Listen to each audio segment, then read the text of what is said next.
भारत की सेना ने हाल ही में म्यांमार में National Socialist Council of Nagaland NSCN Khaplang faction और United Liberation Front of Assam Independent faction इन दो संगठनों के ऊपर एक ड्रोन बेस्ड सर्जिकल ऑपरेशन किया है।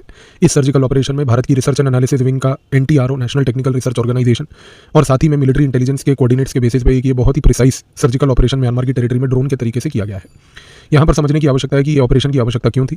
2015 में चाइना की जो मिनिस्ट्री ऑफ स्टेट सिक्योरिटी जो उनकी इंटेलिजेंस एजेंसी है उसने नॉर्थ ईस्ट के अंदर उल्फा इंडिपेंडेंट को, National Socialist Council Nagaland Robert Khaplang वाले ग्रुप को और अन्य जितने नॉर्थ ईस्ट में लड़ने वाले जो भारत के खिलाफ ग्रुप थे उन सारों को जोड़कर United national liberation Front of west south east Asia एक अम्ब्रेला ऑर्गेनाइजेशन क्रिएट की हुई है। आज यदि इनमें से कोई भी संगठन भारत के खिलाफ कभी भी कोई ऑपरेशन करता है तो वो इंडिपेंडेंट नहीं करता, वो चाइना की इस United national liberation Front of west south east Asia के अंडर करता है। इस कॉन्टेक्स्ट में ये लोग भारत के खिलाफ जितनी भी लड़ाई एक अम्ब्रेला ऑर्गेनाइजेशन के तहत जब लड़ते हैं तो चाइना इनकी पूरी मदद करता है। चाइना ने इनके जितने भी काडर हैं उनको ट्रेनिंग दी है, उनको टाइप 81 के राइफल दिए हैं, AK असॉल्ट राइफल्स दिए हैं, कम्युनिकेशन गियर जिसके तहत ये लोग कम्युनिकेट करते हैं, सैटेलाइट फोन्स का प्रयोग करते हैं, वो सारी चीज़ें इनको दी हैं। पर सवाल यहाँ पर ये उठता है, ये पहली बात, ये सर्जिकल स्ट्राइक जो अभी हुई इसकी आवश्यकता क्यों थी।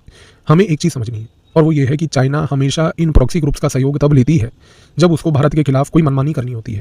आपने हाल ही में ऑब्जर्व किया कि किस प्रकार से भारत की सरकार ने दलाई लामा को उनके जन्मदिन के मौके पर शुभकामनाएं दी, उनके बारे में कुछ चर्चाएं करी, भारत के कुछ बड़े मंत्रियों से लेकर प्रधानमंत्री तक की तरफ से स्टेटमेंट्स आए। इस कॉन्टेक्स्ट से चाइना भुखला गया। तो जैसे ही चाइना कभी भुखलाता है वो बेसिकली इन कैडर्स को एक्टिवेट कर देता है। इन कैडर्स को एक्टिवेट करके वो कुछ ना कुछ गतिविधि करवाने की कोशिश करता है।